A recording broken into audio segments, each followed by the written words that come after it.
시청자 여러분 안녕하십니까. 4월 22일 시사정담 시작하겠습니다. 백기종 시사평론가님 모셨습니다. 백 교수님, 국민의힘이 어제 오늘 네네. 여론조사를 통해서 오늘 오후 7시에 네. 확정이 되죠. 그러니까 대선 후보 8명 중 4명을 줄이는 4강을 줄이는 이 결과가 나오게 되는데요.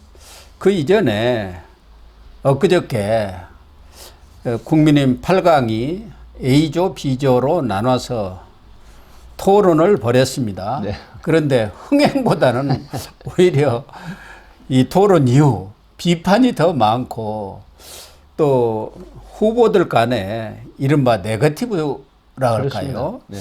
그런 논란들이 빚어지고 있어서 눈살을 좀 찌푸리게 하고 있는 것 같습니다. 네. 뭐 이제 A조, B조로 나눴는데 사실 대선이라고 하는 부분은 대통령이 돼서 국가와 국민을 이끌어 가겠다는 지도자 역할 아니겠습니까? 그렇죠. 그런데 물론 이해는 되는 부분이 있긴 있습니다. 우선 4강에 들어가야 되는 1차, 그다음에 2강에 들어가야 되는 이런 부분들이 있기 때문에 사실은 말씀하신 것처럼 이 네거티브 공세를 좀 했죠. 홍준표 전 시장 같은 경우는 한동훈 전 대표에게 뭐 그 머리가 진짜 뭐 생머리냐, 무슨 키도 큰데 왜 높은 굽을 씹고 다니냐, 또 무슨 저는 이제 그 얘기를 뭐 많이 듣긴 들었습니다만은 그 몸 사이즈에 맞는 보정 속옷, 이 여성들이 많이 입는 것이 보정 속옷이거든요. 예. 이런 형태로 이제 그 공세를 펴니까 한동훈 전 대표가 뭐 유치하다 이런 반응을 냈는데 지금 A조 같은 경우도 뭐 찬탄파 반탄파 또 이런 게 있었는데 특히 지금 장애 또 논전이 계속되고 있지 않습니까? 안철수 의원과 나경원 의원. 예. 뭐 이런 부분인데 뭐 사실은 나경원 의원도 먼저 이제 공격을 한 게 아니라 공격을 받고 한 건데 뭐 뻐꾸기 둥지 저기 틀고 이당 저당 옮겨 다닌다. 대선 때마다 이당 저당 옮겨 다닌다. 그러면서 차라리 나가서 안철수 당을 만들어서 후보로 나가라. 뭐 이런 얘기를 했고 당을 떠나라는 얘기까지 했거든요. 뭐 또 안철수 참 후보는 윤석열 대통령에 대한 탄핵 그 반대에서 열렬히 쫓아다니다가 탄핵이 인용이 되자마자 대선에 출마하는 이런 모렴치랄까요? 이건 모렴치한 게 과연 이게 정말 정치인으로서 할 도리냐라고 하는 이런 공격들. 뭐 전체적인 이런 공격들이 완전히 네거티브 공세로 일관해서 이게 B급 토론도 못하다는 정치권의 비판이 가세되고 있습니다. 그러니까요. 말씀하신 대로 좀 국가 비전이라든가 분열된 보수를 어떻게 통합을 한다든가 통합을 할 건지 또 그것을 위한 실행 방안이라든가 지금 국가적 당면 현안들도 너무 많이 있지 않습니까? 그런 부분에 대해서 진지한 토론을 했어야 하는데 어떻게 보면은 탄핵 찬성과 반대파로 나눠가지고 찬탄 반탄 논란을 벌이다가 급기야는 지연 말단적인 어떻게 보면 인신 공격성 논란까지 이렇게 빚어지다 보니까 눈살이 찌푸려지는 그런 행태 이게 뭐냐 비판이 많죠. 하는 말이 나올 수밖에 좀 없는 것 같습니다. 사실은 지금 어제 리얼미터만 하더라도 이재명 대표에 대한 적합도 선호도가 50%를 뚫어버렸지 않습니까? 뭐 리얼미터 말고도 엊그저께 나온 한국사회여론조사연구소 거기서도 보면은 선호도에 있어서도 이재명이 46.1%로 한덕수 대행 10.6%보다 4배가 높아요. 당선 가능성은 이재명이 53.1%로 한덕수 대행 12.1%보다 한 5배 이렇게 높은 5배 많죠. 상황에서 좀 정신들을 못 차리고 있는 거 아니냐. 사태의 절박성에 대한 그런 인식이 좀 부족한 거 아니냐. 이런 비난을 들어도 할 말이 없어요. 그렇습니다. 이 경선이라고 하는 부분은 사실은 개개인의 정치인의 어떤 그 영향력을 확대한다기보다도 지명도를 높이는 이런 자리이기보다는 지금 탄핵 정국이 이제 이루어진 상태에서 이 대통령이 되면 이 계엄 사태 이후에 어떤 모습으로 국민들에게 어떤 국가적 비전이나 국가적 대명제를 제시해서 국가를 어떻게 운영을 할 것이고 헌신할 것이냐 이런 정말 그 중도 무당파들이 볼 때 또 개념 있는 많은 국민들이 볼 때 고개가 끄덕거리는 이런 그 논전이 됐으면 훨씬 바람직했을 텐데 오히려 네거티브 공세를 하면서 자중질환, 소위 적전분열 이런 형태로 비춰졌다는 게 안타깝다는 거죠. 거기다가 이른바 자통당 세력, 정광훈 목사 세력 네. 있지 않습니까? 네. 정광훈 목사도 이 대통령 출마 선언을 하고 국민의힘 후보 당선시키느니 이재명을 당선시키는 게 낫다. 이재명 당선시키겠다. 이런 말을 하고 있는 데다가 오늘 또 방송을 했습니다마는 윤석열 전 대통령 측도 윤어게인 그 신당설 그것에 대해서 부인을 했으면 그걸로 딱 끝내야 하는데 바로 또 엊그저께 그 김계리 변호사라는 사람이 김계리 배우철 변호사 둘이 또 식사하는 모습을 보이면서 신당에 대한 미련이 아직도 남아 있나? 그러니까요. 이런 것들이 적전 분열로 비춰질 수밖에 없는 것 아니겠습니까? 이런 부분들에 대해서 보수파 세력들이 상당히 실망을 하고 과연 이번 대선에 어떻게 국민의힘이 이재명과 대결해서 승리를 할 수 있는 방안이 있겠느냐에 대한 회의감이 드는 것도 어쩔 수 없어요. 그렇습니다. 아무튼 이제 오늘 저녁에 7시에 4강이 추려집니다마는 일단 3강은 결정된 것 아닙니까? 그렇습니다. 홍준표 대구전 시장, 그다음에 한동훈 전 대표, 김문수 전 장관. 아마 세 사람은 이제 여러 가지 그 여론조사 성향으로 보거나 또 3강 중에 이름을 올릴 가능성이 있죠. 예. 근데 지금 나머지 이제 4위가 나경원 의원이냐, 안철수 의원이냐. 지금 피 튀기는 그런 어떤 공세를 하고 있는 이유인데 지금 당심에서는 우위가 나경원 의원 쪽으로 많이 지금 사이는 기울어진 것 같아요. 네. 그럼에도 불구하고 민심 쪽은 또 조금 다르죠. 민심 쪽은 또 안철수 의원이 약간 우세를 하거든요. 이제 이런 측면이 있기 때문에 뭐 이제 뚜껑을 열어봐야 알겠지만 저녁 7시가 지나면은 이제 뭐 한동훈, 홍준표, 김문수 세 분은 이제 3강에 막 들어가겠죠. 하지만 이제 관심이 이 나경원 의원이냐 안철수 의원이냐. 근데 여기서 지금 나경원 의원과 안철수 의원이 만약에 사이에서 탈락하는 경우가 두 분 중에 한 분이 생긴다라고 하면 상당히 정치적인 치명상을 입을 가능성이 있습니다. 왜 그러냐면 경선 때 주고받은 공격이 지금 국민들이나 유권자 또 국힘의 당원들의 뇌리에 굉장히 많이 남거든요. 그렇죠. 예, 이렇게 되기 때문에 향후에 이 국회의원 총선 때에도 영향을 미칠 수 있다라고 하는 예측이 가능한 그런 부분이 있습니다. 일단 우리 백 교수님은 나경원 의원이 4강에 들어갈 확률이 가능성이 뭐 단언할 수는 없습니다만 높다고 이렇게 보시는 거죠? 저는 어찌됐든 간에 그 국힘의 당심 입장으로 봐서는 아무래도 일반 여론도 무시를 할 수 없지만 50%의 국힘 당심이 나경원 의원 쪽에 상당히 많이 표를 줄 가능성이 높다라는 분석이기 때문에 아마 나경원 의원이 사이에 등극을 하지 않을까 그런 분석이 되는 것 같습니다. 그러면은 이번에 아마 4강이 정해지면은 순위는 공개를 원래 안 하죠. 그냥 4강이 누구가 그렇죠. 들어갔다 이렇게만 하겠죠. 네. 그런데 만약에 이제 나경원 의원하고 안철수 의원이 4강에 합류했을 때 그 다음에 이제 2강으로 네. 29일 날 결정이 나지 않습니까? 네네. 그렇게 되면 그 사이에 뭐 치열한 TV 토론도 벌이면서 논전을 벌이겠지만 합종연행이 불가피한 것 아니냐. 그렇습니다. 그런 차원에서 보면 예를 들면 나경원 의원이 들어갔다고 하면은 김문수 전 장관 쪽하고 연대할 가능성이 높죠. 얼마 전에 햄버거 회동도 네, 했지 햄버거 회동도 않습니까? 했고 뭐 굉장히 화기애애한 그런 모습을 연출을 했습니다. 그러면은 김문수 장관 쪽으로 쏠린다고 봐야겠죠. 김문수 장관이 그러면 4강 티켓 중에서 2강 티켓의 하나를 먼저 차지한다고 봐야잖아요. 그렇습니다. 그러니까 그 다음에 이제 홍준표, 한동훈 두 사람 중에 한 자리를 놓고 2강 한 자리를 그렇습니다. 놓고 치열한 싸움을 벌인다고 봐야겠죠. 그 지금 재밌는 이제 현상이 나오는 건 예, 말씀하신 것처럼 나경원 의원과 김문수 전 장관 만약에 4강에 나경원 의원이 안착을 한다라고 하면 아마 거의 그 김문수 전 장관과 나경원 의원이 합종 연행식으로 해서 단일 대우를 갖출 걸 예측이 됩니다.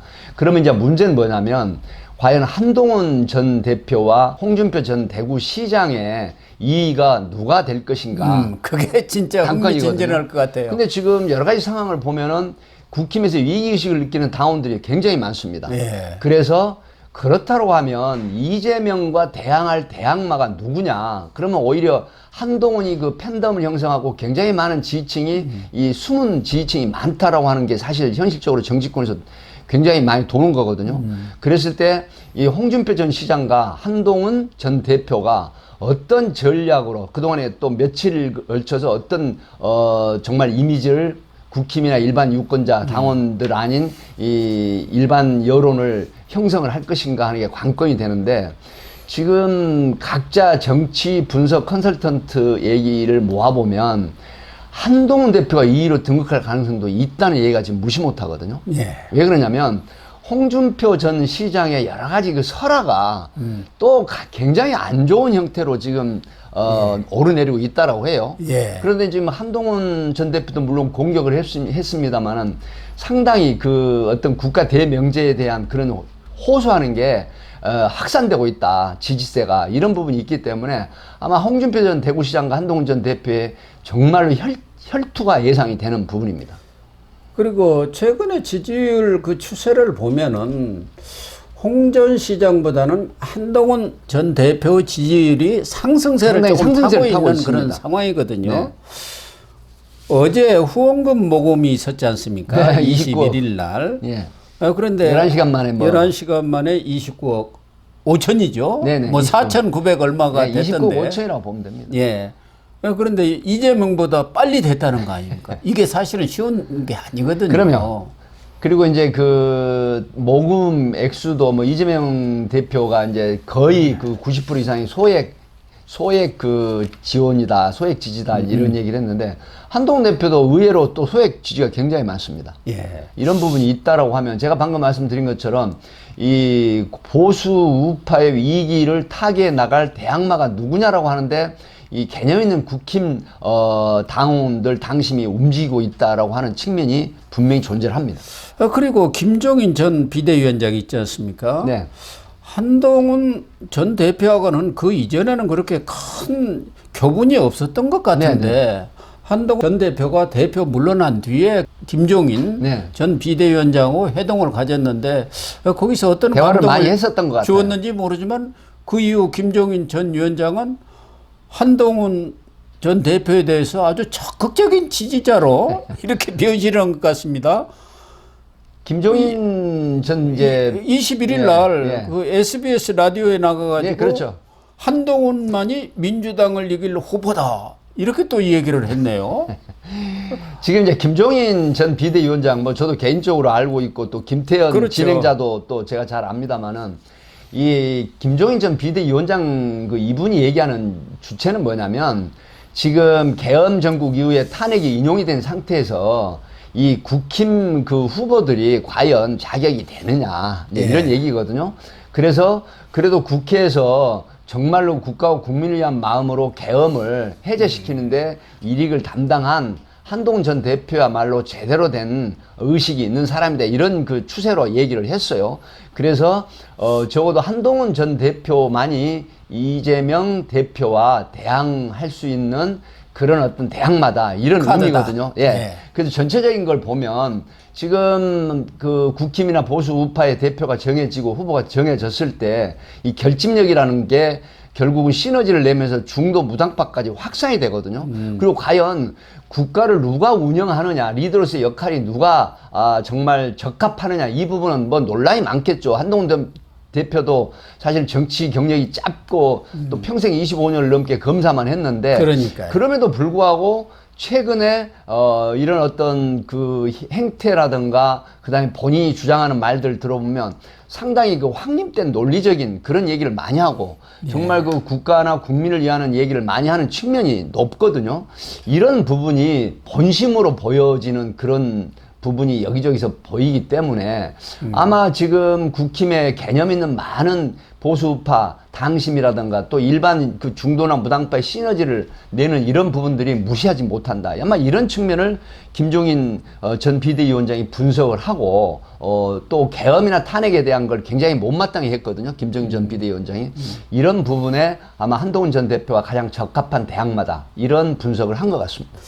다만 한동훈 전 대표도 나경원 의원이 4강에 진출을 하던 또 예상을 깨고 안철수 의원이 후보가 4강에 진출을 하던 어쨌든 1강에는 김문수 후보가 들어간다고 본다면은 결국 홍준표 후보와 한동훈 후보 간에 한 자리를 놓고 이제 그렇죠. 싸우는 거 아닙니까? 예, 다투는 거죠.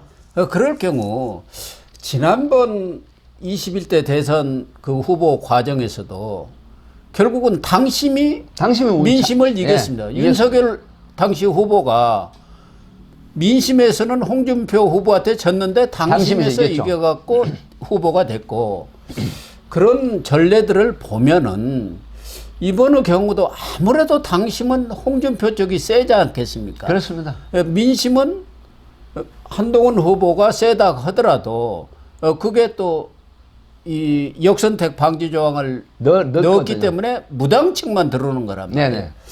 그럴 경우 홍준표 전 시장이 사실은 당 대표도 2번이나 했고 어떻게 보면 본인 스스로 이 보수의 적장자라고 할 정도로 정치력도 뭐 만만치 않은 데다가 자기가 깔아놓은 그 인맥이 사실은 어마어마하죠. 이런 때 나타난 거거든요. 이 결정적인 때.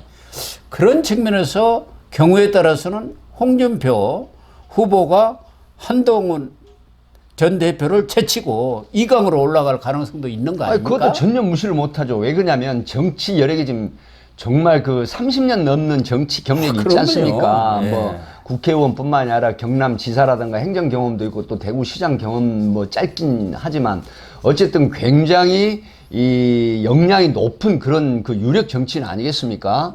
그런 부분이 있기 때문에 과연 남은 며칠간 홍준표 전 시장이 어떻게 어필을 하느냐 이게 굉장히 중요하다고 보거든요.